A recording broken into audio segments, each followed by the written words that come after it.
Hello friends, कैसे हैं आप लोग। सबको मेरा जय भीम, नमो Buddha. Baba Saheb Ambedkar life and mission. Doctor Baba Saheb Ambedkar के विचार। जब बाबा साहब जी ने सम्मेलन की अध्यक्षता स्वीकार कर ली और अपना अद्वितीय भाषण भी लिख दिया, तो मंडल के नेताओं ने पहले तो यह कहकर भाषण की हाथ से लिखी कॉपी मांगी कि वह उसे लाहौर में छपवाएंगे। लेकिन जब बाबा साहब जी ने उसे बंबई में ही छपवाने को कहा, तो मंडल के नेता घबरा गए। उन्हें शक हो गया और भाषण की छपी कापियों को चतुराई से लाहौर मंगवा लिया। 22 अप्रैल 1936 को उन्होंने बाबा साहब जी को एक पत्र लिखा कि वह अपने अध्यक्षीय भाषण में से वह भाग काट दें जिनमें वेदों और गीता की आलोचना की गई है। जवाब में बाबा साहब जी ने लिखा कि भाषण में कोई काट छाट करना तो दूर है, वह एक कामा भी हटाने को तैयार नहीं है और वह अपने विचारों के लिए स्वयं जिम्मेदार हैं। उन्होंने यह भी लिखा कि हिंदू के रूप में उनका यह आखिरी भाषण है। जात पात तोड़क मंडल को बाबा साहब जी का भाषण सहन नहीं हो पाया। वे धार्मिक रूढ़ियों पर प्रहार करने वाले तथा हिंदू धर्म में अछूतों की नरकीय दशा को की सच्चाई बताने वाले भाषण से घबरा गए। हिंदू धर्म के मंच पर ही हिंदू धर्म की कमियों को वे सुनना नहीं चाहते थे। आखिर मंडल ने यह कहकर कि स्वागत समिति अध्यक्ष के विचारों से सहमत नहीं है, सम्मेलन ही रद्द कर दिया। बाद में बाबा साहब का वह भाषण जात का विनाश, एनिहिलेशन ऑफ कास्ट के नाम से पुस्तक के रूप में छपा, जो आज देश दुनिया में खूब चर्चित है। जात का नाश करने वाले मानवतावादियों के लिए यह बहुत महत्वपूर्ण दस्तावेज है।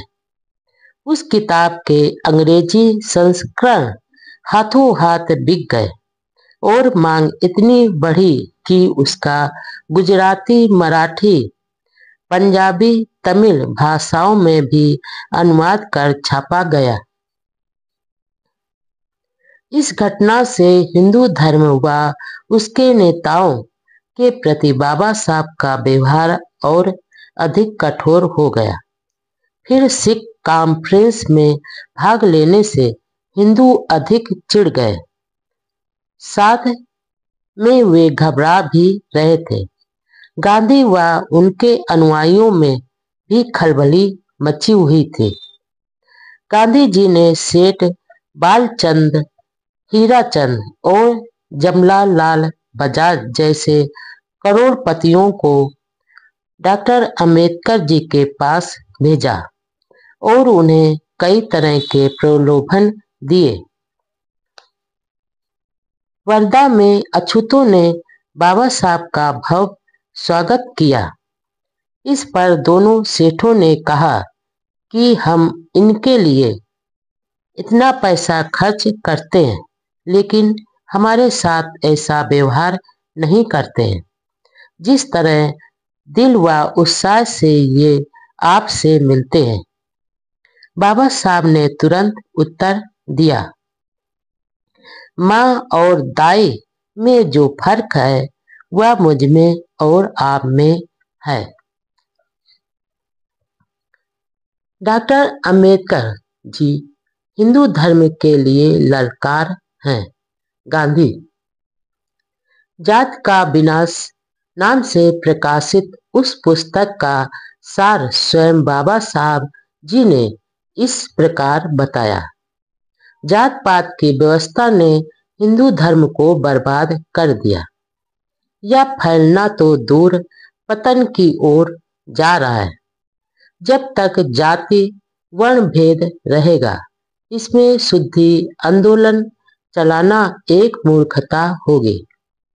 जाति भेद के रहते हुए कोई संगठन नहीं हो सकता, और जब तक संगठित नहीं होंगे तब तक हिंदू दुर्बल और दब्बू ही बने रहेंगे। यदि हिंदू धर्म का वर्ण भेद अच्छा प्रजनन है तो इसने किस प्रकार की नस्ल पैदा की है। शारीरिक रूप से हिंदू ठिगुनों व बौनों की जाति है, जिसका ना कद है ना बल। यह एक ऐसी जाति है जिसका 9वां-10वां भाग सैनिक सेवा के लिए आयोग ठहराया जा चुका है। इससे साबित होता है कि वर्ण व्यवस्था में आधुनिक विज्ञान के सुप्रजनन शास्त्र का कुछ भी आधार नहीं है। भारत में सामाजिक क्रांति क्यों नहीं हुई? इस सवाल के जवाब में बाबा साहब लिखते हैं, हिंदुओं की नीची जातियों को इस वर्ण व्यवस्था ने किसी प्रकार की क्रांति करने के योग नहीं रहने दिया। शास्त्र धारण करने का अधिकार नहीं दिया, विद्या का हक नहीं दिया और नीच बना दिया। इस प्रकार वे अपनी मुक्ति का मार्ग ढूंढ ही नहीं पाए, सोच भी नहीं सके। वह यह भी लिखते हैं कि हिंदू जाति भेद को इसलिए नहीं मानते कि वे क्रूर हैं, दिमाग में विकार है, बल्कि उन्हें धर्म अपने प्राणों से भी प्यारा है। इसकी जड़ वे धर्म ग्रंथ हैं जिन्होंने यह भावना पैदा की। इसलिए यदि आप जात भेद को मिटाना चाहते हैं तो आपके लिए वेदों और शास्त्रों को बारूद से उड़ा देना होगा। जो तर्क विज्ञान व नैतिकता को नकारते हैं, उन शास्त्रों व स्मृतियों को तबाह करना होगा। डॉक्टर अंबेडकर जी ने हिंदू धर्म में सुधार के लिए 3 बातों पर जोर दिया। नंबर 1, हिंदू धर्म में केवल एक प्रामाणिक पुस्तक होनी चाहिए जिसे सब हिंदू माने। नंबर, डॉक्टर अंबेडकर जी ने हिंदू धर्म में सुधार के लिए 3 बातों पर जोर दिया। नंबर 1, हिंदू धर्म में केवल एक प्रामाणिक पुस्तक होनी चाहिए जिसे सब हिंदू माने। नंबर 2, पुरोहित का पेशा वंश परंपरागत करने की बजाय हर हिंदू व्यक्ति को पुरोहित बनने का अधिकार हो। यह कानून होना चाहिए कि राज्य सरकार के निर्धारित परीक्षा पास हिंदू ही पुरोहित होगा और वही पुरोहिताई करेगा जिसे राज्य सरकार से सनद मिली हुई हो, जैसे वकील को वकालत के लिए जरूरी होता है। नंबर 3, जिसके पास प्रमाण पत्र व सनद नहीं हो उसके लिए पुरोहित का काम करना अपराध ठहराया जाए। डॉक्टर अंबेडकर जी के भाषण पर गांधी जी ने 11 जुलाई 1936 को हरिजन नामक अपने अखबार में लिखा था, डॉक्टर अंबेडकर जी हिंदू धर्म के लिए ललकार हैं। खोने के लिए गुलामी की बेड़ियां, पाने के लिए सारा जहां। बाबा साहब का झुकाव सिख धर्म की ओर था। इसी सिलसिले में वह अमृतसर की सिख कॉन्फ्रेंस में भी शामिल हुए थे। लेकिन अब तक वह किसी नतीजे पर नहीं पहुंचे थे। धर्मांतरण पर वह अपनी महार जात के लोगों की भी राय जानना चाहते थे कि आगे क्या फैसला करें। इसलिए उन्होंने 31 जुलाई 1936 को दादर बंबई में महार जात का सम्मेलन बुलाया।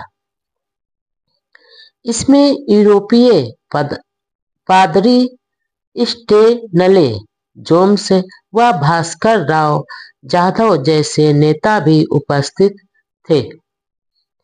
मंच सिख व मुस्लिम नेता भी बैठे थे। सम्मेलन की अध्यक्षता हैदराबाद के अछूत नेता B.S.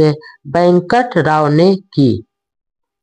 महार के अलावा अन्य जातियों को नहीं बुलाने के संबंध में बाबा साहब जी ने कहा कि इसके लिए वे बुरा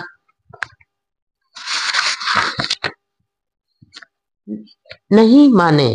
अन्य जातियां भी ऐसे सम्मेलन कर या जाहिर करें कि उनका समर्थन है। आज भी अनुसूचित जातियों के पढ़े लिखे में आपसी जातीय खींचतान इतनी ज्यादा है तो उस समय अनपढ़ अछूतों की क्या दशा होगी। इसलिए बाबा साहब जी की दशा कितनी दुविधा में होगी, इसकी मात्र कल्पना ही की जा सकती है। डॉक्टर अंबेडकर जी ने सम्मेलन में मराठी भाषा में 50 पेज का एक लिखित भाषण दिया। उन्होंने अछूतों से कहा, तुम्हारे पास गंवाने के लिए कुछ भी नहीं है। तुम सिर्फ अपनी गुलामी की बेड़ियों को ही गंवाओगे। जहां तक अछूत समाज हिंदू समाज के रहेगा, उसकी प्रगति नहीं होगी। समानता व स्वतंत्रता व स्वाभिमान के लिए इसे छोड़ देना चाहिए। तुम ऐसे धर्म में क्यों नरकीय जीवन गुजारते हो जो तुम्हें अछूत समझकर तुम्हें सम्मान, आजीविका, शिक्षा, आवास और धन से दूर रखता है। बाबा साहब जी ने कहा, मैं तुम्हें बताना चाहता हूँ कि धर्म मनुष्य के लिए, मनुष्य धर्म के लिए नहीं है।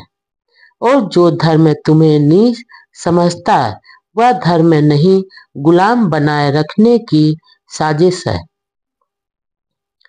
जो धर्म तुम्हें इंसान नहीं समझता, पीने योग्य पानी भी नहीं लेने देता, धार्मिक स्थानों में जाने नहीं देता, वह धर्म धर्म कहलाने का हकदार नहीं है।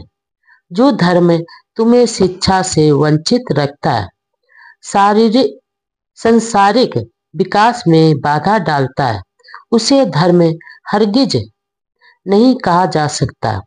जो धर्म अपने सहयोगियों से सहानुभूति व प्रेम करना नहीं सिखाता, वह धर्म नहीं, शक्ति का प्रदर्शन है। जो धर्म पशु को तो छूने की इजाजत देता है, लेकिन इंसान के छूने को पाप व अधर्म कहता है, वह धर्म नहीं बल्कि षड्यंत्र है। जो धर्म गरीब को गरीब और अनपढ़ रहने पर मजबूर करता है, वह धर्म नहीं बल्कि एक संकट है। वह धर्म नहीं बल्कि गुलाम बनाए रखने की साजिश है। डॉक्टर अंबेडकर जी ने कहा, जिस धर्म में एक वर्ग विद्या अध्ययन करे, दूसरा शास्त्र धारण करे, तीसरा व्यापार करे और चौथा सिर्फ सेवा करे, ऐसा कहा गया है, वह धर्म मुझे स्वीकार नहीं। जो धर्म एक के हाथ में शस्त्र देकर दूसरे को निशस्त्र कहता है, वह धर्म नहीं बल्कि गुलाम बनाए रखने की साजिश है।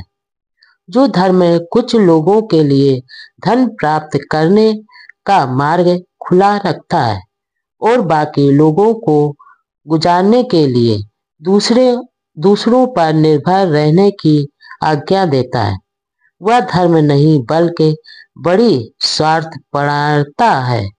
व्यक्ति के विकास के लिए 3 बातों की जरूरत होती है: सहानुभूति, समता और स्वतंत्रता। हिंदू धर्म में तुम्हारे लिए इन बातों में से एक भी नहीं है। हिंदू तुम्हें परायों से भी अधिक पराये मानते हैं। शत्रुता से भरे इस वातावरण में रहकर तुम्हारा क्या भला होगा? एक मनुष्य दूसरे मनुष्य को इतना अधिक पतित नीच समझे कि उसको छूने से भी इनकार करे। ऐसी प्रथा हिंदू धर्म के अलावा और कहीं मिलेगी क्या?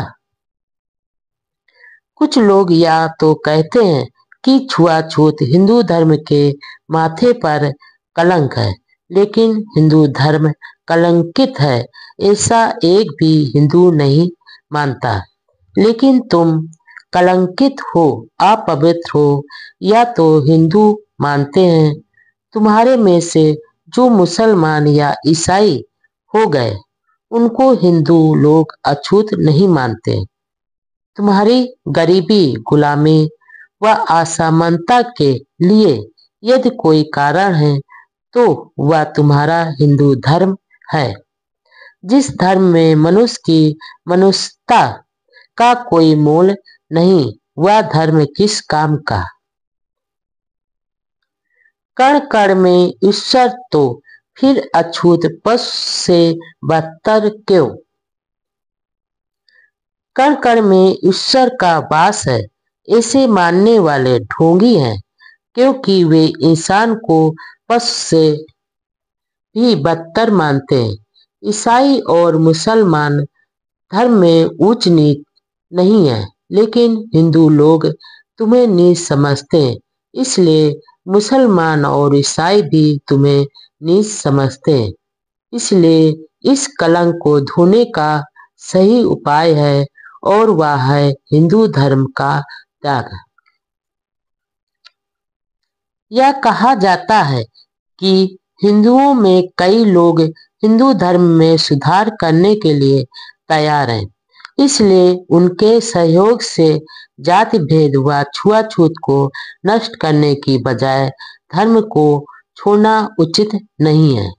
हिंदू धर्म के ऐसे ढोंगी समाज सुधारकों से मुझे घृणा है।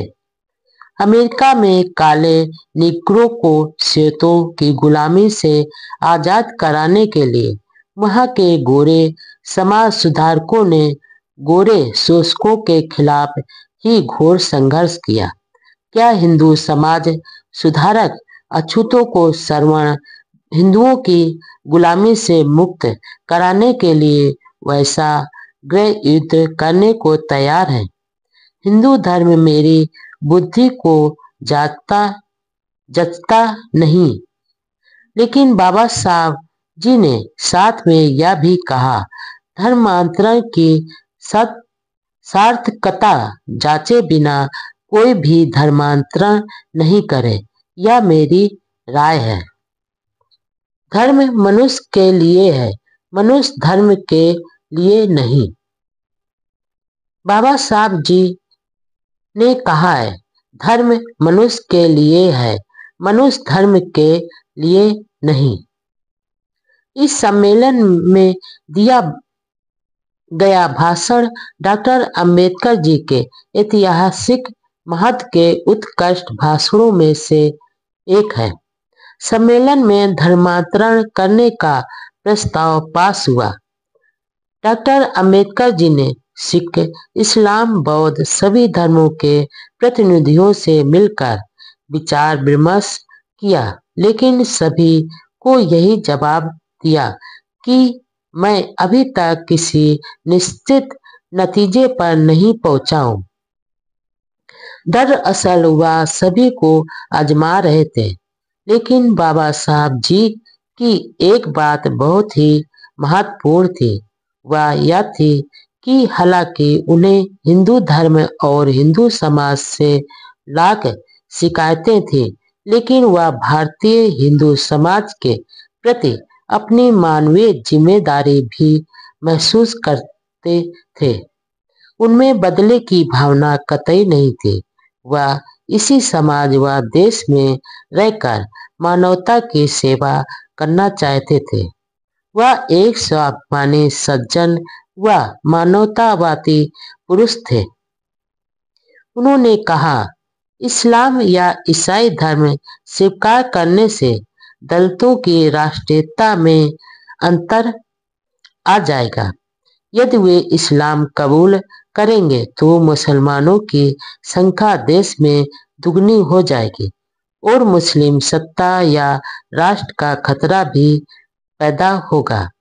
यदि वे ईसाई बनेंगे तो ईसाइयों की संख्या काफी बढ़ जाएगी और इससे भारत में ब्रिटिश सत्ता सुदृढ़ होगी। इसके उल्टे यदि वे बौद्ध या सिख धर्म ग्रहण करते हैं तो उनकी राष्ट्रीयता व संस्कृति में कोई अंतर नहीं आएगा और वे देश की राजनीतिक प्रगति में सहायक होंगे। ऐसा था बाबा साहब का राष्ट्र प्रेम। निजाम हैदराबाद की ओर से मुस्लिम नेता डॉक्टर अंबेडकर जी से लगातार संपर्क बनाए हुए थे। उन्होंने 6 करोड़ रुपयों का प्रलोभन भी दिया, लेकिन बाबा साहब जी ने इस पेशकश को ठुकराते हुए कहा, अछूत कोई भेड़ बकरियां नहीं है जिनको मंडी में खरीदा या बेचा जा सकता है। ईसाई मिशनरी भी भाग दौड़ कर रहे थे, लेकिन डॉक्टर अंबेडकर जी ऐसा धर्म चाहते थे जो भारतीय हो और जिसमें जाति वर्ण भेद नहीं हो। इसलिए शुरू में वह सिख धर्म की ओर आकर्षित हुए। सिख नेताओं से लंबी चर्चाएं भी हुई, लेकिन हाँ नहीं कहा। यह सही है कि सिख धर्म में सैद्धांतिक तौर पर जाति वर्ण भेद नहीं है, लेकिन व्यवहार में वहां भी जात पात ऊंच नीच है, अछूत जातियां हैं, जिसे स्वयं सिख नेताओं ने भारत सरकार के समक्ष स्वीकार भी किया है। सिख धर्म का उदय हिंदू धर्म में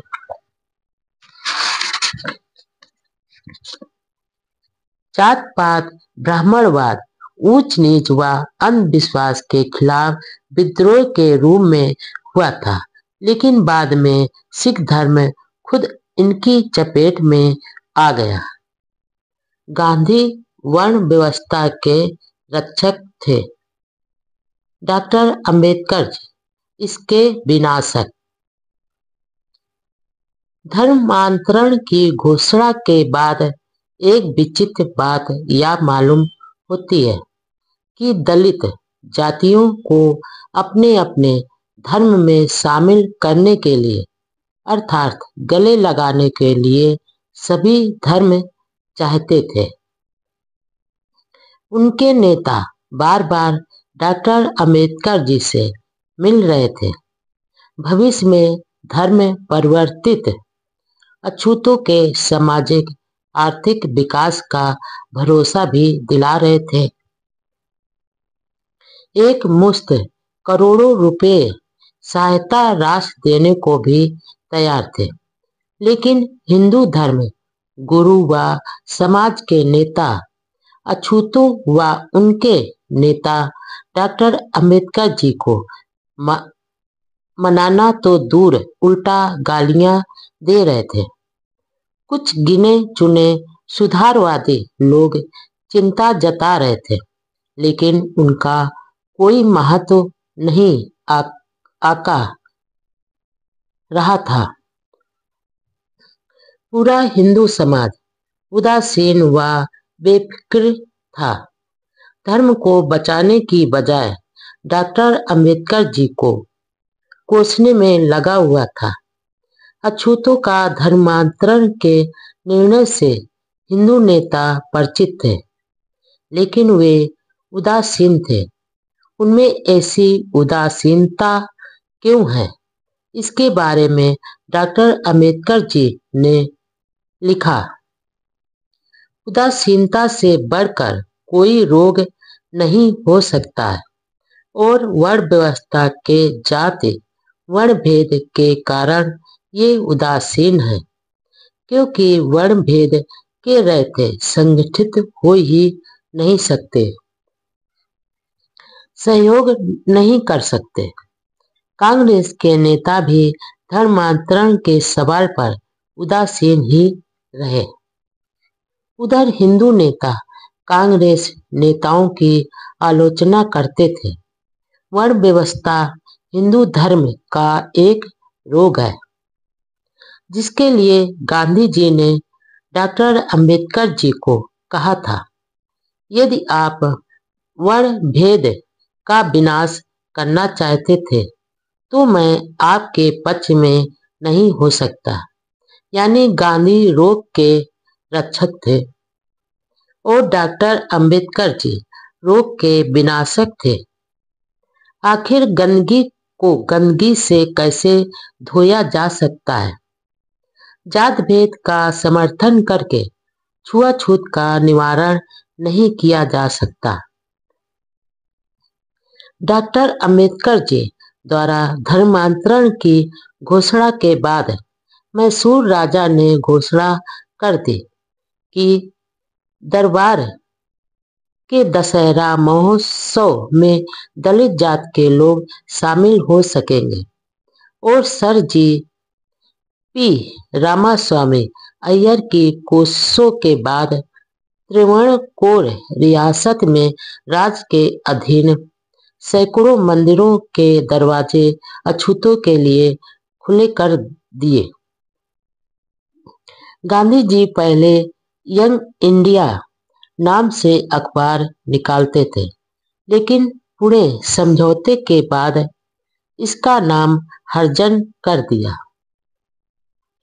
10 जून 1936 को एक इटालियन भिक्षु लोकनाथ भी दादर के राजगृह में बाबा साहब से मिले। हिंदू महासभा के प्रवक्ता डॉक्टर मुंजे अपने मित्रों के साथ 10 जून 1936 को बंबई में डॉक्टर अंबेडकर जी से मिले और सिख धर्म अपनाने का आग्रह किया। इस दौरान हिंदू महासभा के नेताओं ने डॉक्टर अंबेडकर जी से हमेशा अलग चलने वाले अछूत नेता एम.सी. राजा को भी भड़काया। राजा ने गांधी व मालवीय को पत्र लिखकर सलाह मांगी। उस समय कांग्रेस के नेता गोविंद बल्लभ पंत ने कहा, हरिजनों को दोनों बातों का लाभ नहीं मिलेगा। वे अछूत हिंदू के रूप में विशेष अधिकारों का लाभ लेवें या हिंदू बनकर उनका त्याग करें। पंत को डॉक्टर अंबेडकर जी ने जवाब दिया, कांग्रेस पार्टी की यह साजिश है कि अछूत लोग और मैं घबराकर आने वाले चुनाव में लड़े ही नहीं। पार्टी की कोशिश है डॉक्टर अंबेडकर जी और उनके अनुयायियों को हिंदू धर्म में रहने के लिए मजबूर किया जाए। डॉक्टर अंबेडकर जी के कहने का अर्थ यह था कि अछूतों को जो सीटें मिली हैं वे हिंदुओं के हिस्से में से न होकर आम चुनाव क्षेत्र से प्राप्त हुई हैं। अछूतों का जो वर्गीकरण किया गया है वह धार्मिक दृष्टि से नहीं होकर सामाजिक और आर्थिक आधार पर किया गया है। पंत और डॉक्टर अंबेडकर जी के बीच वाद विवाद के बारे में संडे स्टेट्समैन अखबार ने लिखा, कि डॉक्टर अंबेडकर जी जैसे कानून विशेषज्ञ संवैधानिक विषयों में हस्तक्षेप करने वाले कोई एरे गैरे व्यक्ति नहीं है। वह संविधान विज्ञान के महान कानून विशारद हैं। किस समय किस मुद्दे पर क्या बोलना है वे अच्छी तरह जानते हैं। उनके पास बुद्धि की बड़ी पूंजी है, इसलिए वे हर समय किसी भी विषय पर वाद विवाद की स्थिति में तैयार रहते हैं। इसलिए डॉक्टर साहब का कहना उचित है। इधर डॉक्टर अंबेडकर जी के विरोधी अछूत नेता एम.सी. राजा गांधी जी सहित कई हिंदू नेताओं से डॉक्टर अंबेडकर जी के विचारों के खिलाफ पत्र व्यवहार करते रहते थे। गांधी जी को यह अच्छा अवसर मिला और उन्होंने राजा से पूछे बिना ही राजा के पत्रों को अपने अखबार में छाप दिए। अब पाठक अंदाज लगा सकते हैं कि डॉक्टर अंबेडकर जी पर क्या गुजरी होगी। राजनीतिक क्षेत्र में संघर्ष, लेबर पार्टी की स्थापना। बाबा साहब के मन में अछूत किसान, मजदूर, मेहनतकश कौम के अधिकारों की बहुत चिंता थी। उनकी इच्छा थी राजनीति में प्रवेश कर कानून के माध्यम से इनके अधिकारों की रक्षा हो तथा प्रगति करे। गवर्नमेंट ऑफ इंडिया एक्ट 1935 के अनुसार राज्य सरकारों को स्वशासन का अधिकार दिया जाना था और फरवरी 1937 में राज्यों में चुनाव होने जा रहे थे। हर पार्टी चुनाव की तैयारियां कर रही थी। इस स्वशासन का लाभ आम आदमी तक पहुंचाने के लिए डॉक्टर अंबेडकर जी ने अपने साथियों के साथ विचार विमर्श किया और अगस्त 1936 में स्वतंत्र मजदूर दल इंडिपेंडेंट लेबर पार्टी का गठन किया। इंडिपेंडेंट लेबर पार्टी का दृष्टिकोण सिर्फ अछूतों तक ही सीमित नहीं था, बल्कि इसका उद्देश्य भूमिहीनों, गरीब किसानों तथा मजदूरों के हितों की रक्षा तथा उनकी समस्याओं का समाधान करना था। हालांकि पार्टी का कार्यक्षेत्र बंबई राज्य तक ही सीमित था। डॉक्टर अंबेडकर जी ने नई राजनीतिक पार्टी में अछूतों के अलावा गैर दलितों को भी जोड़ने की योजना बनाई, क्योंकि उन्होंने लिखा, आज का युग जातीय गठबंधन का नहीं है। इंडिपेंडेंट लेबर पार्टी का उद्देश्य श्रमिकों का कल्याण है या मजदूरों का संगठन है। दलित वर्ग डिप्रेस्ड क्लास नाम के स्थान पर मजदूर शब्द का प्रयोग करने का उद्देश्य एक ही है, वह है मजदूर वर्ग में दलित वर्ग का समावेश करना। लेबर पार्टी की मान्यता थी कि किसान की जमीन के निरंतर टुकड़े होना और उन पर जनसंख्या का दबाव होना किसानों की गरीबी का मुख्य कारण है। इसका समाधान यह है कि पुराने लघु उद्योगों को बहाल किया जाए और नए उद्योग शुरू किए जाएं। लोगों की योग्यता और उत्पादन शक्ति बढ़ाने के लिए उन्हें तकनीकी शिक्षा दी जाए। इसके लिए सरकार की ओर से उद्योग चलाने और प्रबंध करने का सुझाव दिया गया। कारखाने के कामगारों के रोजगार तथा कल्याण के लिए बेहतर कानून बनवाना भी पार्टी का एक लक्ष्य था। काम के घंटे तय करना, प्रमोशन के अवसर देना, वेतन, छुट्टियां, आवास की उपयुक्त सुविधा आदि के लिए प्रभावी कानून बनवाने के लिए सरकार को बाध्य करना दल के अन्य लक्ष्य थे।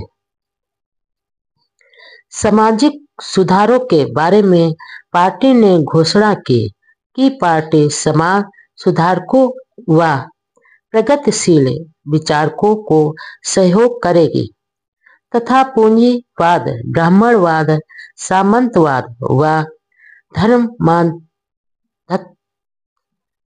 का घोर विरोध करेगी।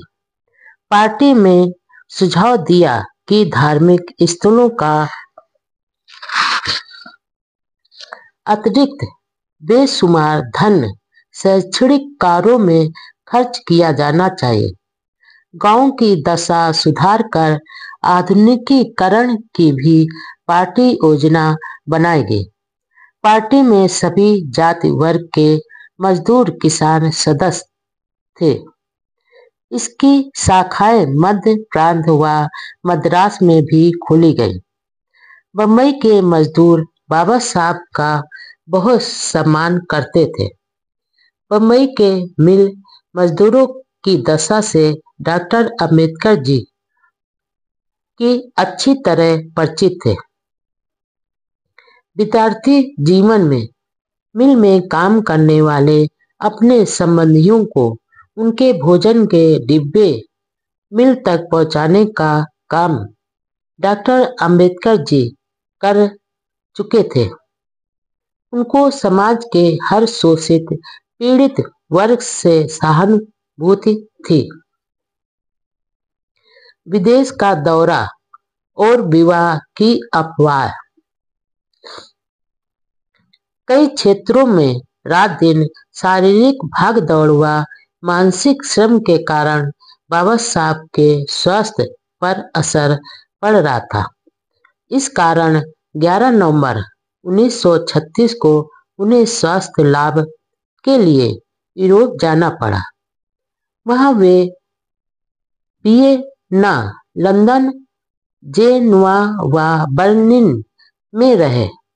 बाद में लंदन गए और 14 जनवरी 1937 को वापस भारत आए।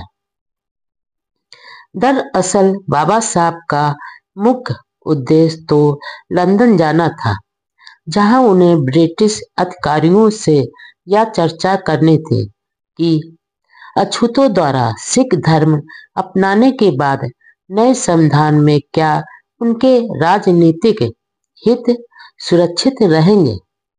इसके लिए वह 1 सप्ताह लंदन में रहे। वह विदेश से लौटे तो उनके स्वागत में हजारों लोग बम्बई बंदरगाह पर मौजूद थे। इन लोगों में बाबा साहब के अनुयायियों व शुभ चिंतकों के अलावा कुछ ऐसे लोग भी थे जो डॉक्टर अंबेडकर जी की विदेशी पत्नी को देखने के लिए आए थे। दरअसल यूरोप यात्रा के दौरान विधित व्रत नामक बम्बई के एक मराठी अखबार ने एक निराधार खबर छापी थी कि डॉक्टर अंबेडकर जी ने यूरोप में एक विदेशी महिला से शादी रचा ली है। लेकिन उनके अनुयायियों को पूरा भरोसा था कि बाबा साहब ऐसा क्षणिक फैसला नहीं करेंगे और उनके भरोसे के मुताबिक बाबा साहब अकेले ही बाहर आए। जब उन्हें इसके बारे में बताया तो उन्होंने इस अफवाह का खंडन किया। कई बार ऐसा होता है, विद्वान व प्रतिभाशाली पुरुषों से प्रति स्त्रियां जल्दी आकर्षित होती हैं। उस समय ऐसी अफवाह थी कि एक अंग्रेज स्त्री डॉक्टर अंबेडकर जी की पर्सनालिटी से मोहित हो गई थी और उनके साथ विवाह करने का आग्रह किया था। लेकिन यह सब झूठ था। उनके सामने तो करोड़ों अछूतों के उद्धार का मकसद था। 14 जनवरी 1937 को यूरोप यात्रा से लौटने के बाद वह अपनी पार्टी के चुनाव अभियान में लग गए और इसके लिए बंबई प्रांत का दौरा किया। चुनाव में सिर्फ एक महीना बाकी था। उनकी पार्टी का मुकाबला कांग्रेस जैसी मजबूत पार्टी से था, जिसके पास धन व प्रचार तंत्र भरपूर था। बाबा साहब की पार्टी में कई प्रगतिशील हिंदू भी थे। बंबई विधानसभा की कुल 176 सीटें थी, जिसमें सिर्फ 15 सीटें आरक्षित थी और पार्टी ने 17 उम्मीदवार खड़े किए। बाबा साहब ने अपने उम्मीदवारों के प्रचार के लिए बंबई प्रांत के सभी जिलों में तूफानी चुनावी दौरे किए। उन्होंने नासिक, अहमदनगर, खानदेश, सोलापुर, सतारा और बेलगाम में सभाएं की। इस दौरान सतारा में अपनी माता की समाधि पर जाकर नम्र आंखों से श्रद्धांजलि दी। वह डिप्रेस्ड क्लासेज की कॉन्फ्रेंस को संबोधित किया। कांग्रेस पार्टी ने सभी राज्यों में अपने उम्मीदवार खड़े किए थे। कांग्रेस ने 2 सीटों पर काफी ताकत झोंकी। पहली, जहां से बाबा साहब उम्मीदवार थे, और दूसरी एल.बी. भोपटेकर की सीट पर भोपटकर डेमोक्रेटिक स्वराज पार्टी के उम्मीदवार थे और एक समय पक्के कांग्रेसी थे। बाबा साहब ने भोपटेकर के समर्थन में सभा को संबोधित किया, जबकि कांग्रेस ने भोपटकर का कड़ा विरोध किया। उनका लेबर पार्टी के साथ समझौता हुआ था। डॉक्टर अंबेडकर जी के सामने कांग्रेस पार्टी के उम्मीदवार के रूप में प्रसिद्ध क्रिकेटर खिलाड़ी के पालवनकर थे। साथ ही 2 अन्य उम्मीदवार देवरुखकर व राजभोज को डॉक्टर अंबेडकर जी के वोट काटने के लिए खड़ा कर दिया। बाबा साहब को हराने के लिए कांग्रेस ने पूरी ताकत झोंक दी। लेबर पार्टी की शानदार जीत, अछूतों में खुशी की लहर। 17 फरवरी 1937 को चुनाव हुआ। इसमें डॉक्टर अंबेडकर जी की लेबर पार्टी के 17 में से 15 उम्मीदवार चुनाव जीत गए। बाबा साहब भारी वोटों से जीते थे और के बालू की पराजय हुई। कांग्रेस की सारी मेहनत पर पानी फिर गया। दलितों के लिए सुरक्षित 15 सीटों में से कांग्रेस केवल 2 सीटें ही जीत सकी थी। इस चुनाव में उन अछूत नेताओं के खिलाफ भी कांग्रेस ने जमकर प्रचार किया, जिन्होंने पूना पैक्ट पर हस्ताक्षर किए थे। 17 में से 15 उम्मीदवारों की जीत से महाराष्ट्र के दलितों में खुशी की लहर दौड़ गई। इंडिपेंडेंट लेबर पार्टी की यह शानदार जीत थी। इसी समय एक अन्य सफलता ने भी बाबा साहब व उनके अनुयायियों को खुशियां दिलाई। महर तालाब के केस का फैसला भी बंबई हाई कोर्ट ने 17 मार्च 1937 को अछूतों के पक्ष में कर दिया। 19 मार्च 1927 को शुरू हुआ संघर्ष 10 साल बाद विजय के रूप में बदला। चुनाव में कांग्रेस की जीत हुई, लेकिन वह पुरानी अंतरिम सरकार के खिलाफ अविश्वास प्रस्ताव लाना चाहते थे। डॉक्टर अंबेडकर जी विपक्ष के मजबूत नेता के रूप में थे, जो कांग्रेस के लिए बड़ी चुनौती थी, क्योंकि एक तो वह कांग्रेस के कट्टर आलोचक थे, दूसरे कांग्रेस की राजनैतिक चालों को भली भांति जानते थे। कांग्रेस नेताओं ने अस्थायी सरकार के खिलाफ अविश्वास प्रस्ताव पेश करने के लिए सर धर्मजीत शाह, वी कपूर व जमना दास मेहता ने डॉक्टर अंबेडकर जी से सहयोग मांगा। डॉक्टर अंबेडकर जी को इस प्रस्ताव में कोई तुक नहीं दिखाई दिया, इसलिए उन्होंने मना कर दिया।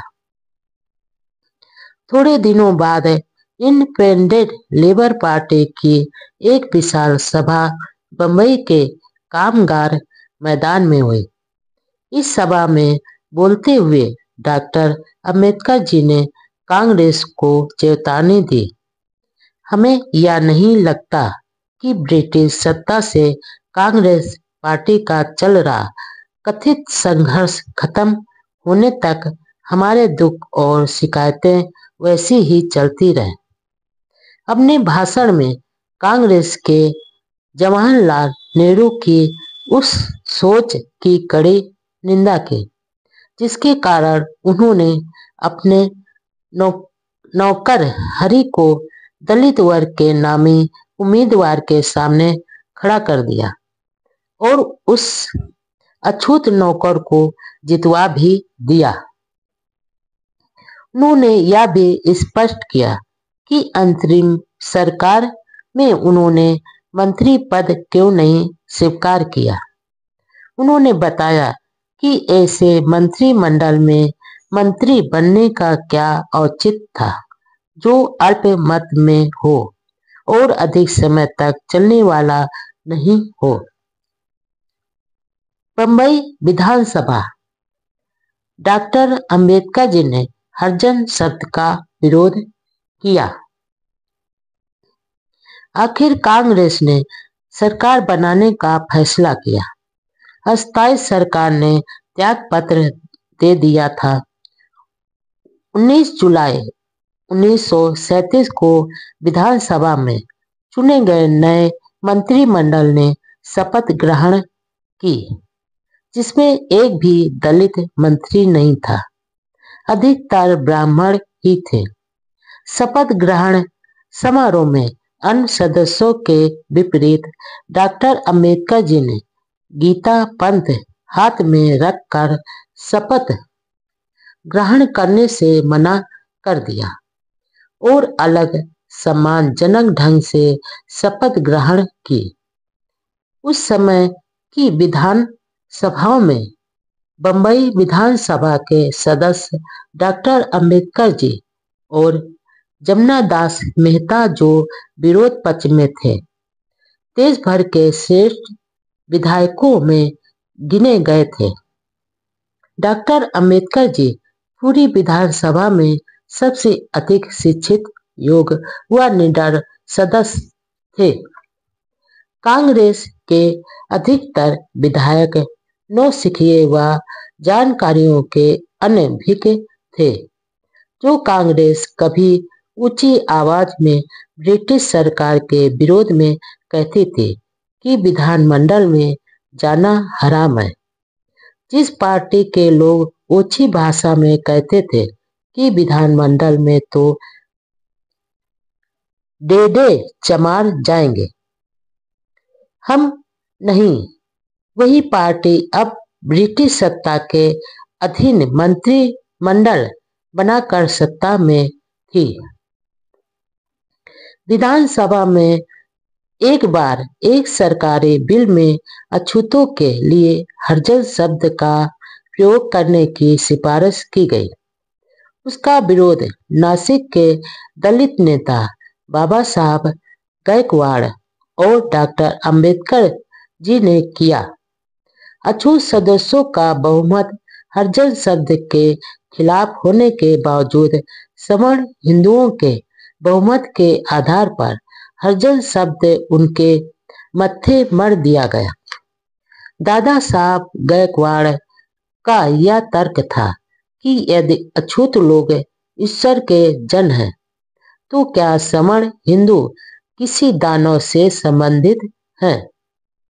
डॉक्टर अंबेडकर जी ने कहा कि इस समय मैं कोई अच्छा शब्द सुझाने की स्थिति में नहीं हूं। इस पर मिल बैठकर विचार कर लेंगे। लेकिन उनकी कांग्रेस सरकार ने नहीं सुनी। दरअसल बाबा साहब को हरिजन शब्द में पाखंड की बू आती थी। जब डॉक्टर अंबेडकर जी के निवेदन पर ध्यान नहीं दिया, तो उनकी पार्टी के सदस्यों ने विरोध करने के लिए वॉक आउट किया। इस शब्द के प्रयोग पर प्रतिबंध की मांग बाद में भी बार बार उठती रही। आखिर एक अम्बेडकरवादी कार्यकर्ता व रतनलाल कैन के प्रयासों से केंद्र सरकार के गृह मंत्रालय ने 16 अगस्त 1990 के द्वारा हरिजन व गिरिजन शब्द का सरकारी कामकाज में प्रयोग करने पर रोक लगाई। मजदूरों किसानों के हित जमींदारी प्रथा के विरोध में विलय। महाराष्ट्र के गांवों में ज्यादातर महार अछूत लोग सरकारी चौकीदारी का काम करते थे, जिसके बदले में उन्हें बतनी जमीन मिली थी, लेकिन उस पर उनका कोई अधिकार नहीं था। जमीन के छोटे टुकड़े होने से उस पर पैदावार नहीं के बराबर होती थी, जबकि सरकारी चौकीदार के रूप में उनके रात दिन गुलामों की तरह काम लिया जाता था। इसलिए डॉक्टर अंबेडकर जी ने इस वतनी जमीन प्रथा को खत्म कर खेत जोतने वालों का भूमि पर अधिकार हो, इस आशय का बिल विधानसभा में पेश किया। लेकिन कांग्रेस सरकार का समर्थन न मिलने के कारण बिल पास नहीं हो सका। इसके बाद कोकण क्षेत्र की खेती प्रथा, जो जमींदारी प्रथा जैसी थी, उसे भी खत्म करने के लिए डॉक्टर अंबेडकर जी ने बिल पेश किया। इसके लिए महाराष्ट्र के कई जिलों में संपर्क कर मजदूर किसानों का मोर्चा काउंसिल हॉल पर ही निकाला। लेकिन कांग्रेस यह कतई नहीं चाहती थी कि डॉक्टर अंबेडकर जी का कोई कार्यक्रम सफल हो। हालांकि दोनों बिल मजदूर किसानों के रोजी रोटी से जुड़े थे, लेकिन कांग्रेस नेताओं को इसकी बिल्कुल चिंता नहीं थी। 31 जुलाई 1937 को डॉक्टर अंबेडकर जी एक मुकदमे के सिलसिले के दुलिया गए। 40 गांव स्टेशन पर उनका जोरदार स्वागत किया गया। डॉक्टर अंबेडकर जी कौन है? डॉक्टर अंबेडकर जी हमारे राजा हैं के नारों से आसमान गूंज उठा। ऐसा सम्मान तो उस राजा को भी नहीं मिला होगा जो राज परिवार में पैदा होने के कारण राजा बना हो। बाबा साहब तो ऐसे राजा थे जो गरीबों, शोषितों व मेहनतकशों के दिलों में राज करते थे। रात को दुलिया के विजय नंद थिएटर में डॉक्टर अंबेडकर जी के सम्मान में एक सभा का आयोजन किया गया। वहां उन्होंने कहा, हमें यह बात अच्छी तरह ध्यान में रखनी चाहिए कि अछूतों के कल्याण के प्रति ध्यान न देने वाले अंग्रेजों की जगह अब सामाजिक जीवन में अत्याचार करने वाले लोगों ने सत्ता पर कब्जा कर लिया है, जो कांग्रेस से हैं। अब सावधान रहने की जरूरत है। हर मंत्रिमंडल में ब्राह्मण नेता हैं। इसमें दलितों के लिए कोई स्थान नहीं है। कांग्रेस पार्टी मंत्रिमंडल द्वारा ब्राह्मणवाद को घुसा रही है। मेहनतकश मजदूरों के चहेते नेता बने डॉक्टर अंबेडकर जी। औद्योगिक विवाद बिल के अनुसार मजदूरों के हड़ताल करने के अधिकार को कुछ परिस्थितियों में अवैध या जुर्म घोषित करने का अधिकार सरकार को मिला हुआ था। इसके खिलाफ डॉक्टर अंबेडकर जी की लेबर पार्टी और बंबई प्रांतीय ट्रेड यूनियन कांग्रेस ने 7 नवंबर 1938 को बंबई व अन्य शहरों की मिलों में एक दिन की हड़ताल करने की घोषणा की। सरकारी विरोध के बावजूद हड़ताल सफल रही। डॉक्टर अंबेडकर जी की लीडरशिप में हुई इस सफल हड़ताल के बाद वे मजदूरों के चहेते नेता बन गए। 7 अगस्त 1937 को लेबर पार्टी की साधारण बैठक नागापाड़ा के नेबरहुड हाउस में हुई। डॉक्टर अंबेडकर जी पार्टी के अध्यक्ष व कोषाध्यक्ष चुने गए। बैरिस्टर एम बी समर्थन को महासचिव, चित्रे व उपशाम को सचिव चुना गया। वह सभा में डॉक्टर अंबेडकर जी ने कहा, यह सच है कि गोलमेज कॉन्फ्रेंस में उन्हें यह मांग पेश करने की नहीं सूझी कि हर मंत्रिमंडल में अछूतों का एक प्रतिनिधि भी जरूर लिया जाना चाहिए। 23 अगस्त 1937 को बंबई विधानसभा के मंत्रियों के वेतन संबंधी बिल पेश किया।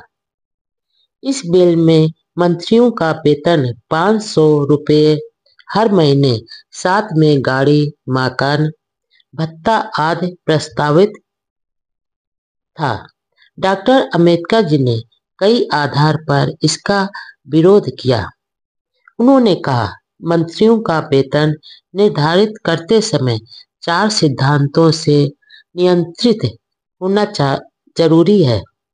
पहला, सामाजिक स्तर, दूसरा, योग्यता, तीसरा, जनतंत्र और चौथा, निष्ठा व प्रशासन की पवित्रता। राज्य के 3 आधारों में कार्यपालिका विभाग की भूमिका निभाती है।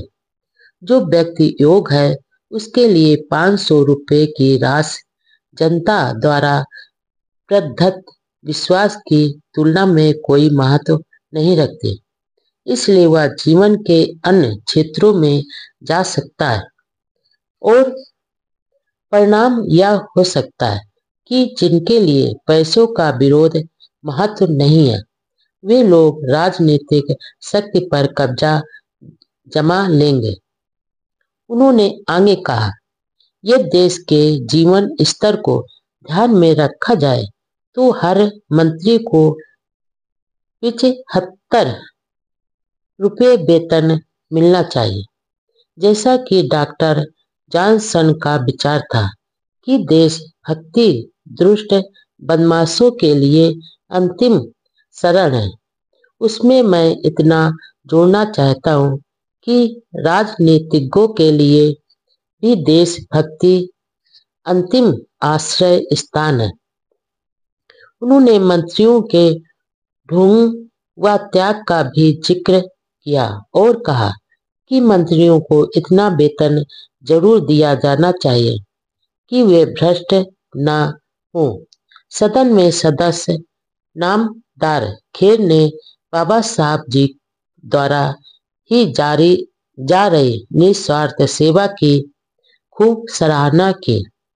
डॉक्टर अंबेडकर जी ने कई बार कहा था कि दलित सेवा राष्ट्र सेवा अथवा देश सेवा ही है। बैलों की तरह कष्ट भोग रहा है किसान। सामाजिक कार्यों के साथ डॉक्टर अंबेडकर जी द्वारा लेबर पार्टी का प्रचार अभियान भी चलता रहता था। सितंबर 1937 में मैसूर में आयोजित एक सभा में उन्होंने कहा, मेरा यह पक्का विश्वास है कि गांधी जी को गरीबों मजदूरों के दुखों की कोई चिंता नहीं है और उनके हाथों इन वर्गों का भला होने वाला नहीं है। कांग्रेस कोई क्रांतिकारी संस्था नहीं है। यदि ऐसी संस्था होती तो मैं भी कांग्रेस में शामिल जरूर होता। कांग्रेस में तो इतना भी साहस नहीं है कि आम आदमी को आर्थिक व सामाजिक समानता देने के आदर्श की घोषणा कर सके। कांग्रेस तो आम आदमी को वह स्वतंत्र और समय देने का वचन भी नहीं दे सकते जिससे वह स्वयं की इच्छा अनुसार प्रगति कर सके। उन्होंने आगे कहा कि जब तक उत्पादन के साधनों पर थोड़े से लोगों का नियंत्रण अपने स्वार्थ के लिए होगा तब तक ऐसा संभव नहीं हो सकेगा। गांधीवाद के अनुसार तो किसान हल के आगे जुते हुए दो बैलों की तरह तीसरा बैल है जो बैलों की तरह ही कष्ट भोग रहा है।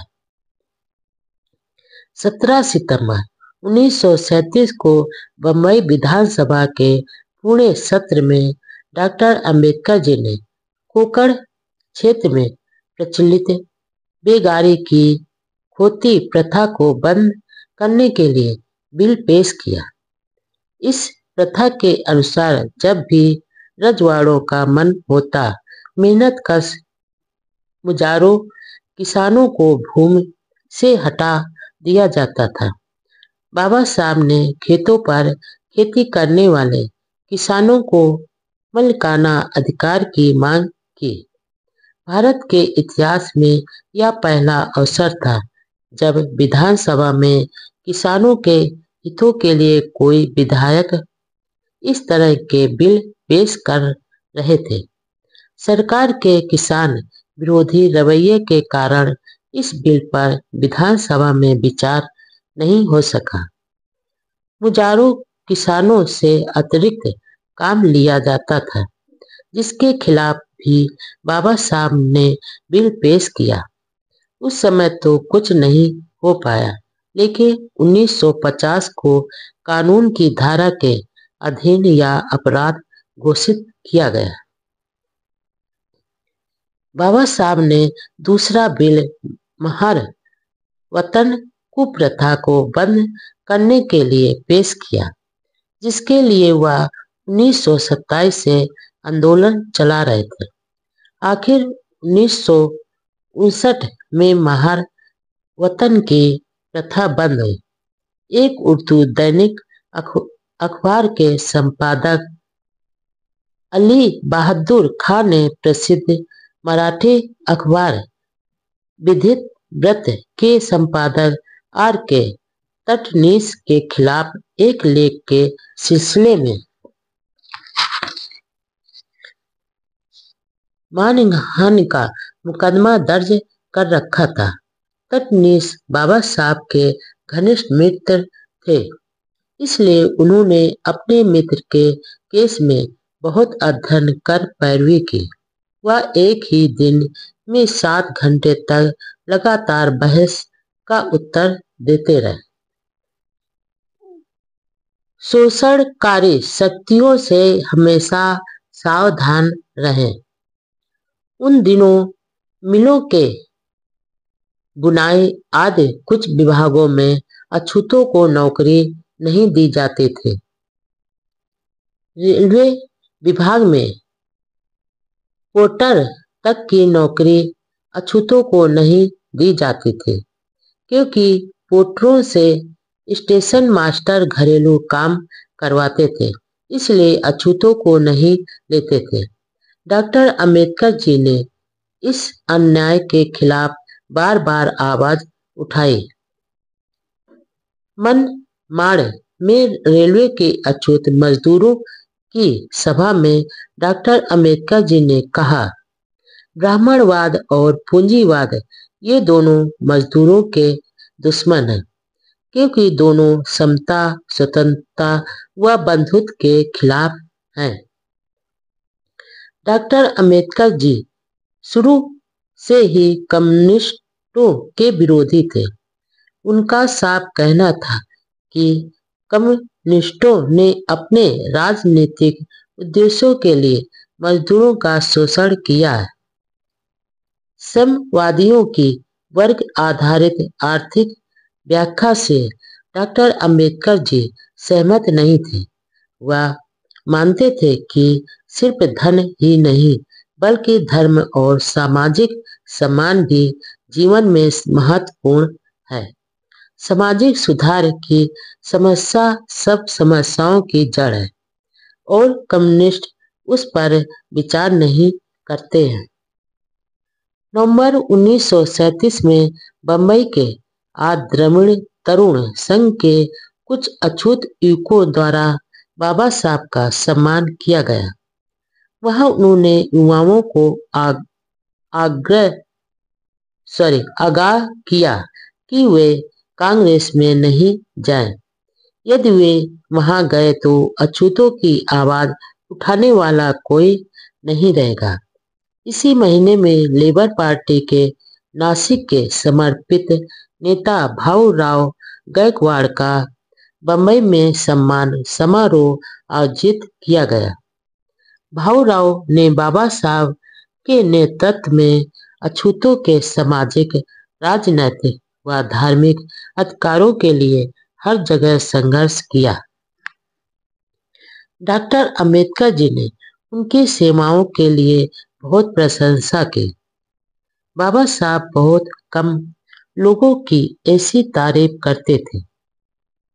1 जनवरी 1938 को सोलापुर जिले के दलित समाज के एक सम्मेलन में शामिल हुए।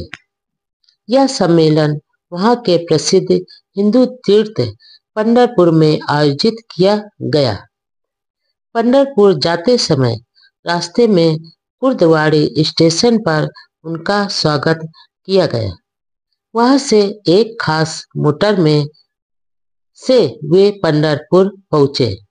रास्ते में करकेव गांव में संत समाज की सभा में भाषण में कहा कि कांग्रेस से हमेशा सावधान रहो, क्योंकि हमारा शोषण, छल और खून चूसने वाले लोगों के साथ कांग्रेस ने समझौता किया है।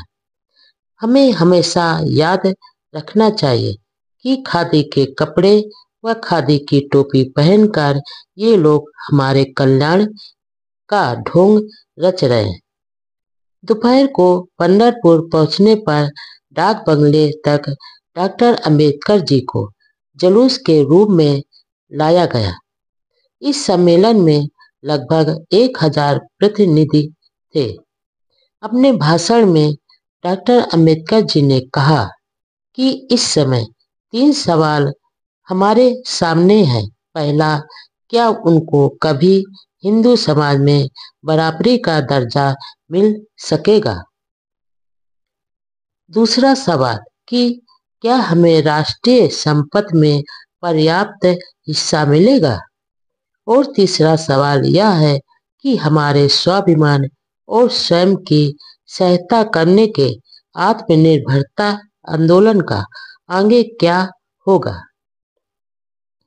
पहले सवाल का जवाब यह है कि जब तक जाति व्यवस्था रहेगी तब तक यह संभव नहीं होगा।